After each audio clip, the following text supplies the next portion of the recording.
ബൈക്കുകളുടെ രാജാവായ Kawasaki company കഴിഞ്ഞ ദിവസം ഒരു അഡാറ് മുതലിനെ പുറത്തിറക്കിയിട്ടുണ്ടായിരുന്നു. നിങ്ങൾ കണ്ടിരുന്നു?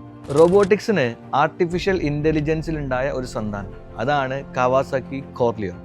4 കാലുകളുള്ള ഓടാനും ചാടാനും മഞ്ഞുമല കയറാനും ഇറങ്ങാനും നീർച്ചാലുകൾ മുറിച്ചു കടക്കാനും രാത്രിയിലെ കണ്ണ് കാണാനും ഒരു മനുഷ്യനെ വഹിച്ചുകൊണ്ട് ഒരു കുതിരയ്ക്ക് എന്തൊക്കെ ചെയ്യാൻ പറ്റുമോ അതിൽ കൂടുതൽ ചെയ്യാനും കഴിയുന്ന ഒരു യന്ത്രക്കുതിര.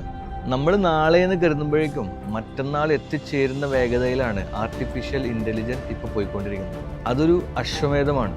ആർക്കും ഒരിക്കലും തടയാൻ സാധിക്കാത്ത ഒരു പടക്കുതിര. കുന്നുകളും മലകളും പാറക്കെട്ടുകളും ഒക്കെ അനായാസം മറികടക്കാൻ സഹായിക്കുന്ന ഈ യന്ത്രക്കുതിര ഹൈഡ്രജൻ ഉപയോഗിച്ചാണ് പ്രവർത്തിക്കുന്നത്. 150cc ഹൈഡ്രജൻ എഞ്ചിനാണ് നമ്മുടെ കോർലിയോക്ക് കരുത്ത് പകരുന്നത്.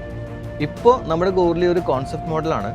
2050 ആകുമ്പോഴേക്കും നിങ്ങൾക്ക് ശക്തമായിട്ട് കരുത്തിട്ട ഒരു യന്ത്രക്കുതിരയായിട്ട് ഇവനെ ഓഫ് റോഡ് നിരത്തുകൾ നമുക്ക് കാണാൻ സാധിക്കും.